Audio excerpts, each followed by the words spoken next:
Two stags quite away in the bottom of a draw here. One's quite a beautiful stag, his points come back far and he's got the width. He's a really good looking one, so hopefully we can close the gap. Either they come into the draw towards us and we'll close the distance, if they go away from us we'll move quickly.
Ladies and gentlemen, we're at 19,000 feet, 9%. We'll be landing in about 20 minutes.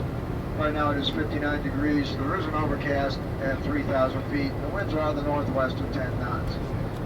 And it's been our pleasure having you on board today. We hope you enjoy the flight. We'll see you on the ground shortly.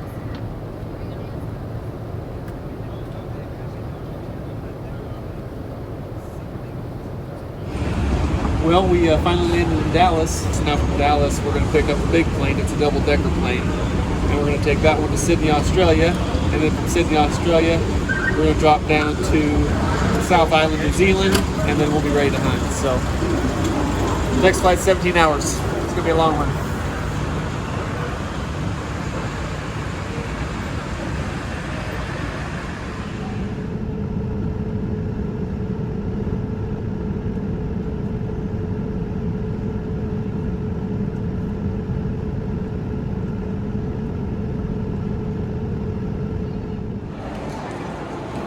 Well, we finally landed in Sydney after our 17-hour flight, which is the longest flight I've ever had. We got through all the boarding protocols and all the COVID BS, basically. I think we're good to go. We've got our boarding pass for Queenstown, so yeah, should be good to go. We'll fly out here to the South Island of New Zealand here in the next probably 40 minutes to an hour. So we're getting through here, and we're going to make it to our gate. Fly to New Zealand here in about 40 minutes, and then tomorrow meet up with the outfitter, and then we'll be hunting. So here we are, Sydney, Australia. Next stop, New Zealand. Well, we just got checked in here at the airport in New Zealand. We finally landed. Went through all of their tests and junk, so we're here. Made it through customs. Got all of our luggage, got the bow, camo. We're good to go. So, Red Stag, here we come.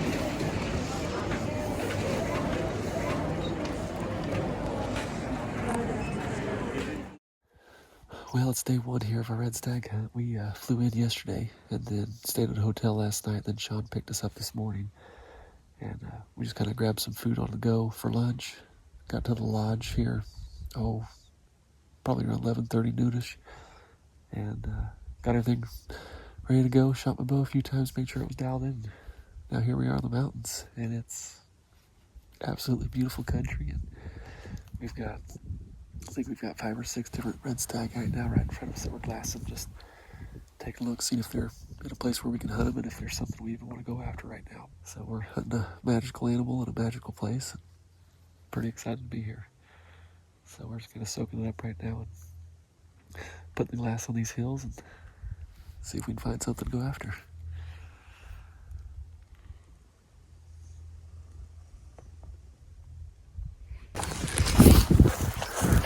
Well, we've got a good stag spotted.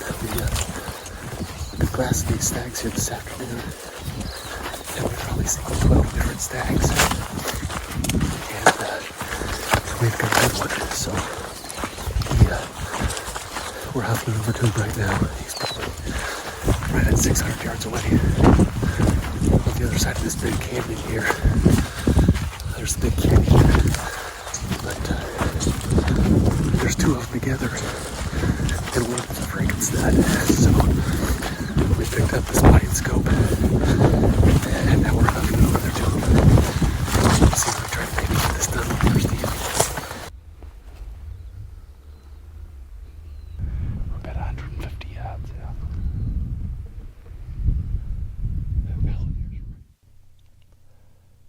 This stag was down in a ditch, and we really felt like he was in a good spot to make it happen. So we started to make a move on him and close the distance. But what we didn't know is that there was a smaller stag between us and him that had us pegged at about 50 yards. And now we found ourselves in a staring contest. Eventually he got uncomfortable and busted out of there, and as soon as he did, we tried to get to that ditch as soon as we could in hopes of getting a shot on the bigger one. But he was already running up the other side and out of range when we got there.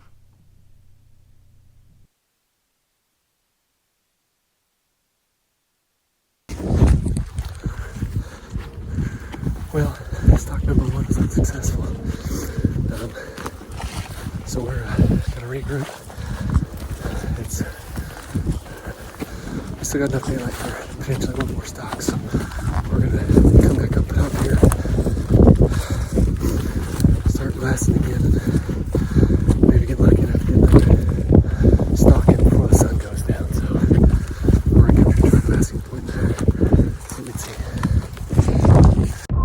The particular mountain range that we were hunting used to be an old sheep ranch, and it still had some old, run-down cross fences running through it with some loose wire.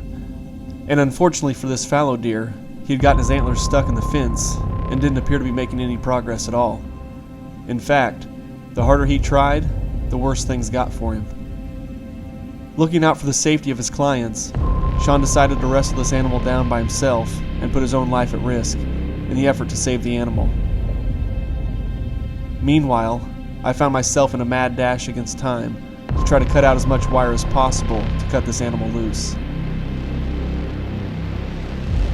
And while bloodshed is a part of hunting, please know that we as hunters never want to see an animal suffer.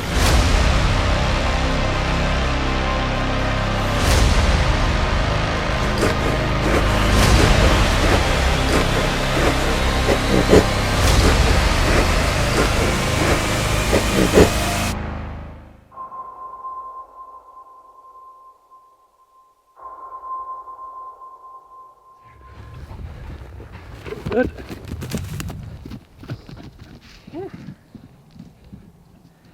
Good to go. Thankfully. That was lucky.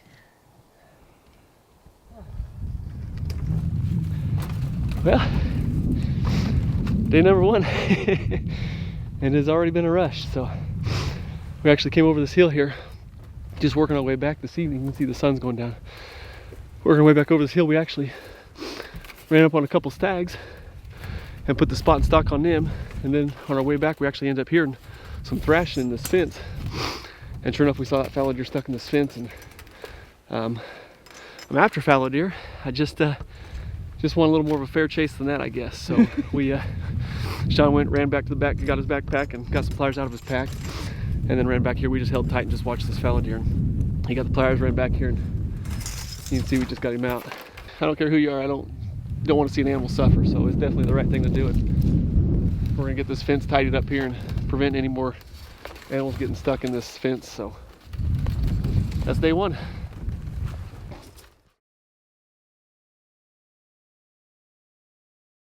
Well, it's day 2 of our stag hunt, and we came up to the top of the mountains early this morning. And you can see the fog cover is pretty bad right now, so we've kind of crept down in here, kind of walked through the fog best we could without spooking anything. So we've kind of gotten as low as we can get right now. We're kind of waiting for our thermals to pick up and this wind to start blowing up. But yeah, we're really just waiting for this fog to clear and really start getting the glass on these hills here. So it's finally starting to lift now, and we should be hopefully start seeing some stag. But I'm just soaking this up right now. It's just beautiful with these fogs in here. Couldn't ask for a prettier morning. So, but yeah, you can see it's starting to clear off now. We can start to see some of this hillside here. So we're gonna get the glass up on here. Hopefully glass up a giant. We'll see.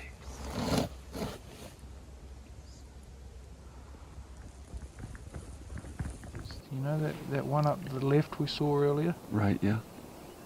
Come to the right maybe 100 yards and there's 2 there. Oh, yep. Just actually moving off.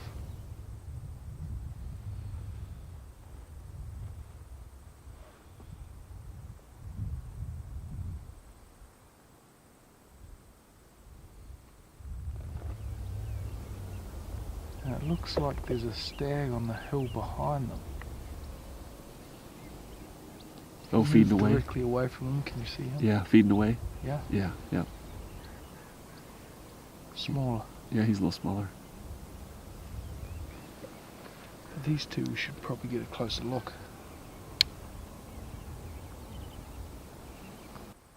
We continued to keep the vortex glass on this animal so that as soon as the fog started to clear, we'd make a move on his location. We finally felt like the fog was starting to clear, so immediately we started a 2-mile hike back up the mountain and around this animal. But as soon as we started to drop down in on his location, the fog rolled back in again, making it absolutely impossible to even know where we were at, let alone find the animal.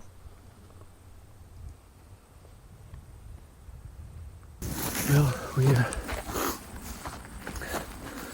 just had unsuccessful stock number 2 on day 2. I don't know if you see behind me, but this fog is just crazy. It set in here this morning, and it was starting to lift, and that's when we spotted a couple good stag, and we made the decision to go after them. So we looped around them, made a big loop, so they were, they were, I think 2 canyons away from us.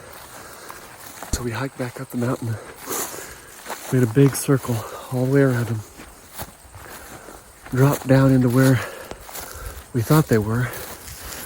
But when we started to descend, that fog started to roll in again, making it just impossible to have any idea where we're at. I'm out of breath.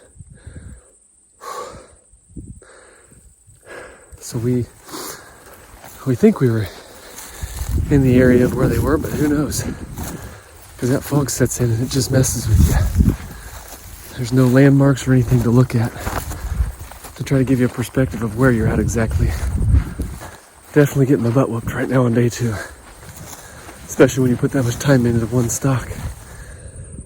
We're gonna get back up here at higher altitude to where we can actually glass animals.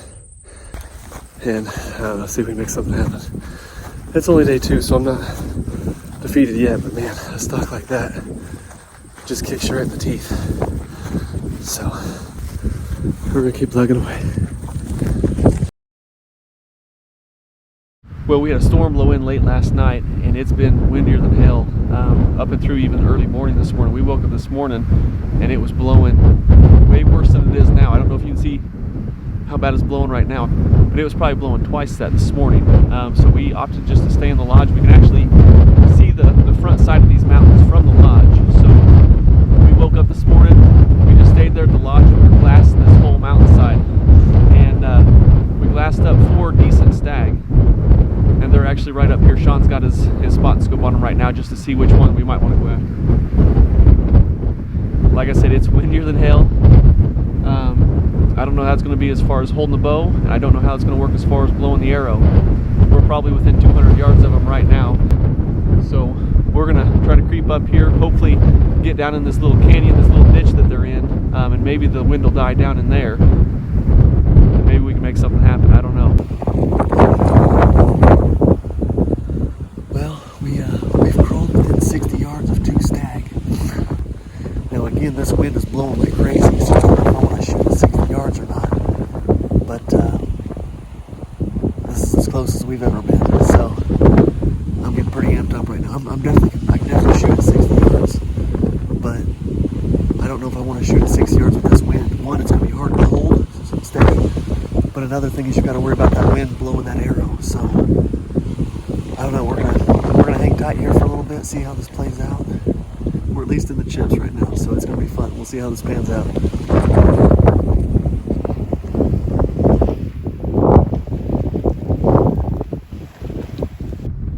We made a move on them, but we didn't get too far before they spotted something they didn't like.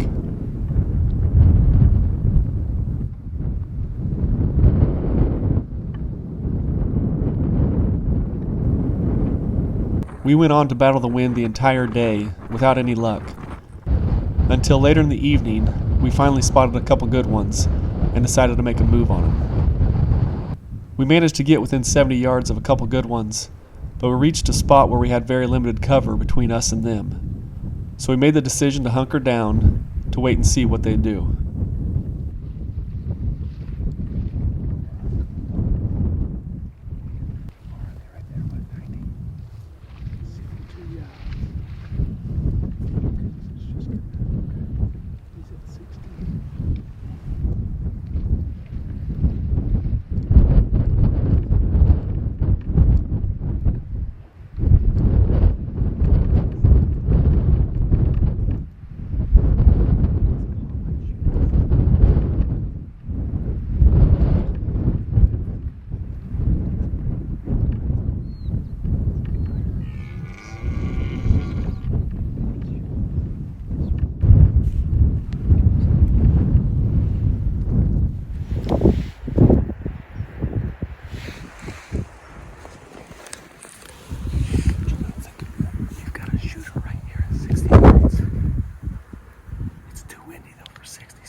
Even though the wind wasn't blowing as hard in this valley, I still didn't feel comfortable trying to make a 60-yard shot. Not only that, but it appeared that this stag was going to work his way right in front of us and offer me a 40-yard shot. I only need him to take about 3 more steps to my right, and then he'll clear some brush and give me a 45-yard shot. And right when I needed him to take a few more steps to my right, he decided to turn back to his left and start feeding away.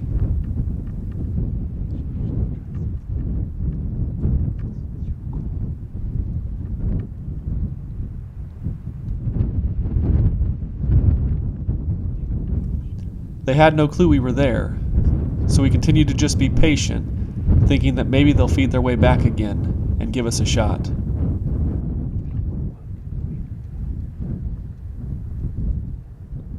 Minutes turned into what seemed like hours as we watched these 2 stags feed, and unbeknownst to us, a 3rd stag stepped out that was just as big as the other 2.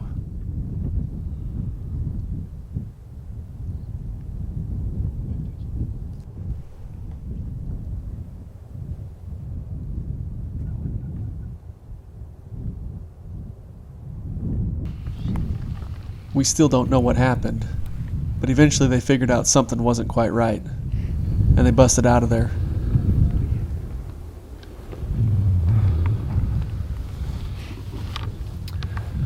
Well, we just spotted 3 stags.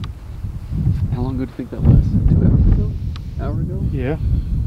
Probably an hour, 2 hours ago, somewhere in there. Probably 2 hours ago we spotted these 3 stags. And we went around them, dropped down in here. We had all three of them at 60 yards, but with the way this wind's been blowing, I don't know. Hindsight, I don't know. Maybe I'd have let one fly, but I don't know how it's going to affect the arrow. So I felt confident I could have held steady, but I don't. That crosswind going for 60 yards, I don't know if it had moved it or not. So I opted to just be patient. We were thinking they're going to feed up this way anyways. And then the smallest of the three, he actually fed up this way. And we thought, well, we might get a crack. And then I don't know what happened. They just started getting nervous and then they ran off. So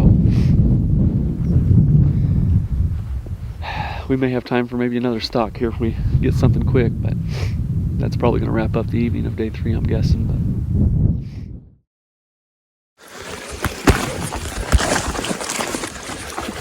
well, we've got a beautiful morning this morning.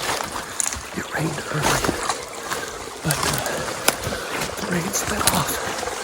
The wind is pretty calm, and it's gorgeous this morning. And we're already stalking some fallow deer right now. So we found some fallow deer in a good spot. So we're roughing it up here to try to get in position to shoot one.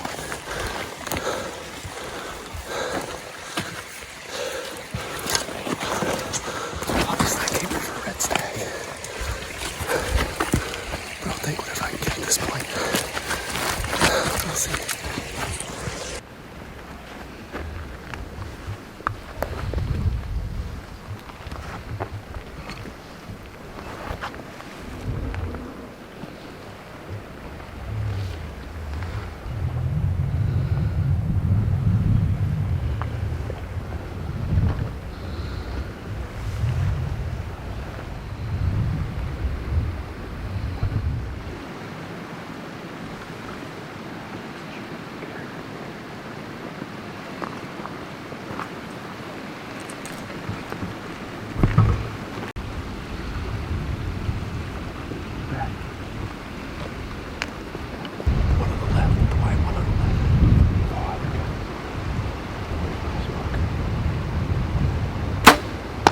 Great shot.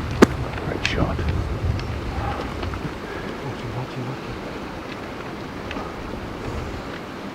Here he goes. Oh, thank you.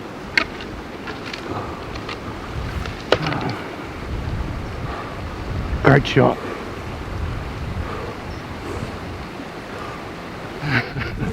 Well done.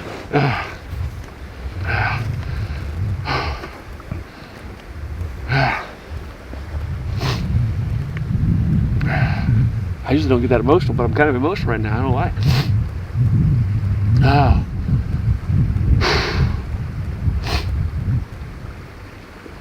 Ah, that's freaking awesome, man.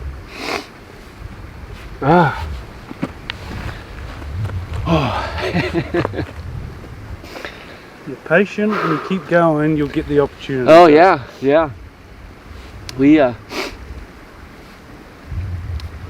This has just been a harder hunt than I thought it was going to be with a bow for sure.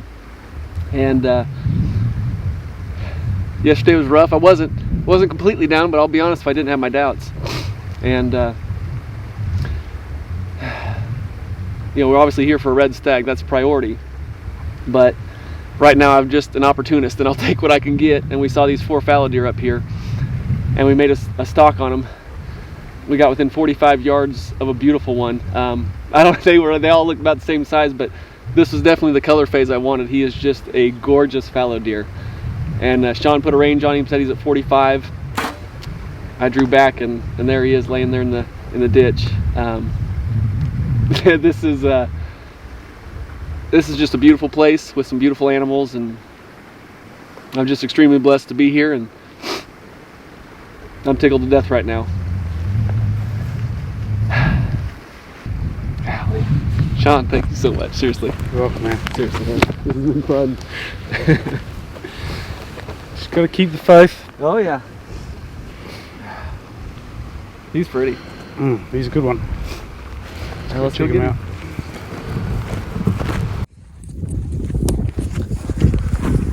Well, it's day 4, and we literally just finished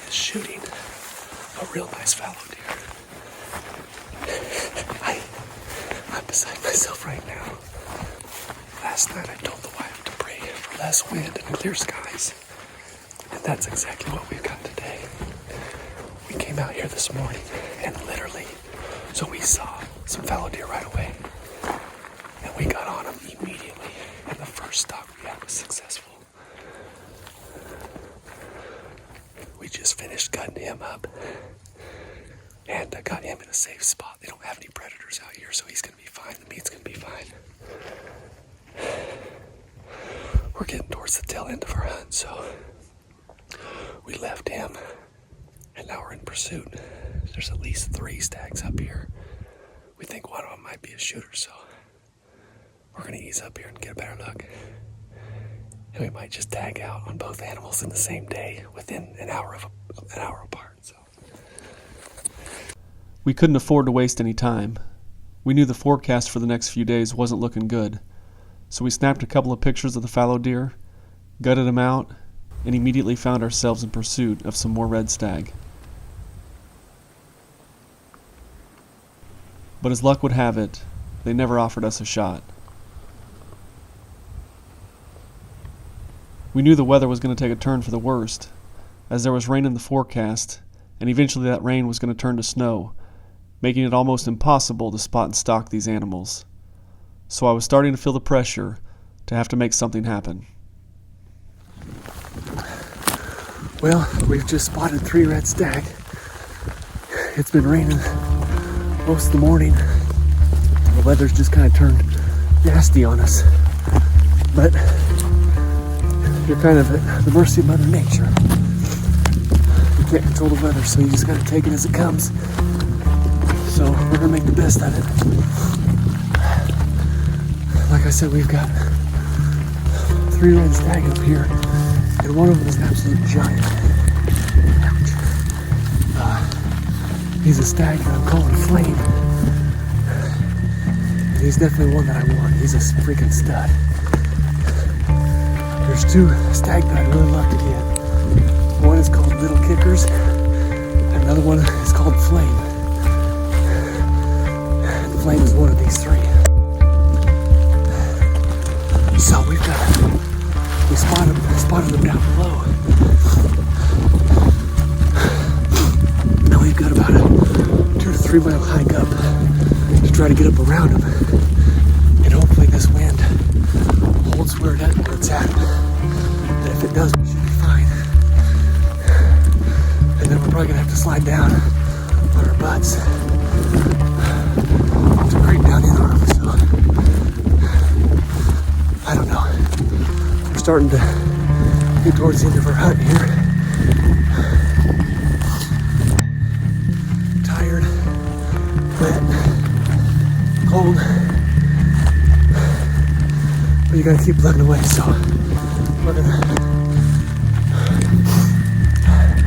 try to make a move on these. I really want to shoot Flame, but I'll probably take whatever I can get at this point. We'll see if we make it happen.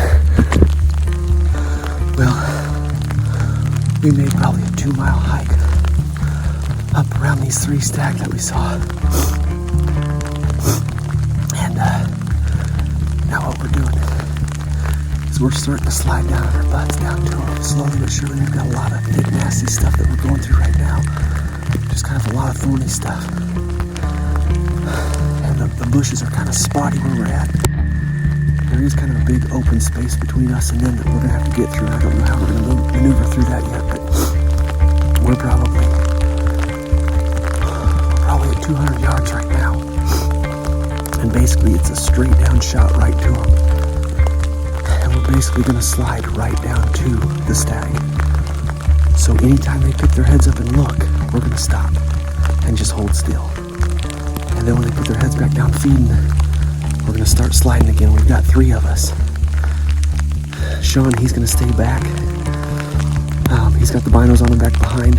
And at a certain point, Josh is probably going to stay back too. He's back here behind me. But at a certain point, I'll probably leave Josh back behind me too. And then I'm going to slide down to try to further the distance and get within 60.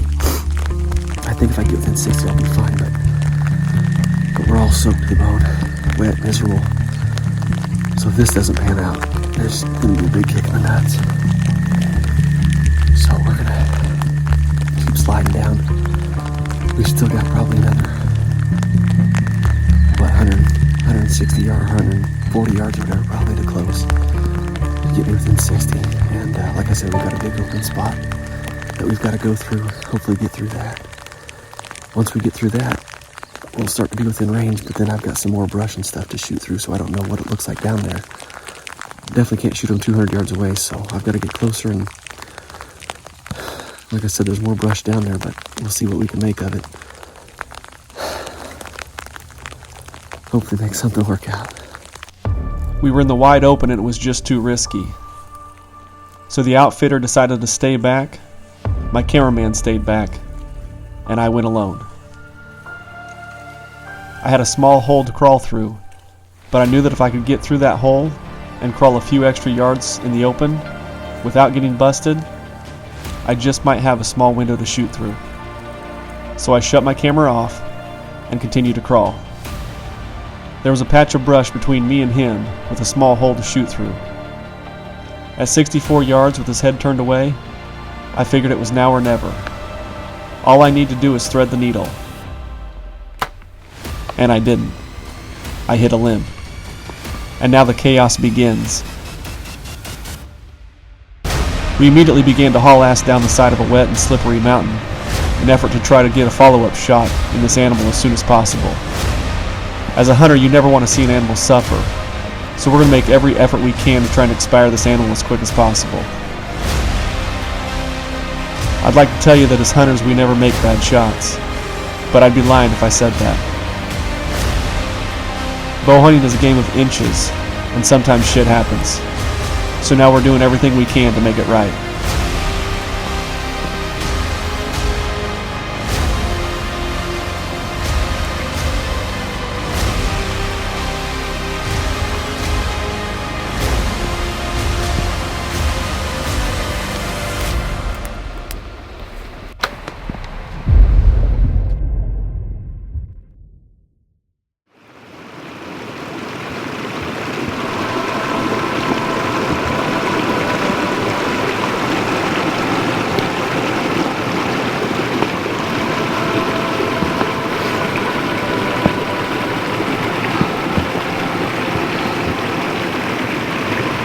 I can't even tell you what this sucker means to me right now. This thing right here is an absolute stud. This is a stag that we called Flame. He's got these tines back here that just kind of look like flames shooting off. That's how he got his name. Sean knew this stag. He's got a big old busted tine here, and Sean actually has this point, but I guess he's saying with this point, with this big tine, he's like a 500-inch stag, or a little over, I guess. But he's got the dark horns with the ivory tips. I mean, you just couldn't ask for a prettier animal as far as I'm concerned. Yeah, we crept in on this guy and got within 64 yards of him, but that's as close as we were going to get, and he was broadside. And I had a little window to shoot through. There was a little tree to my left. I thought I was clear of it, and I wasn't.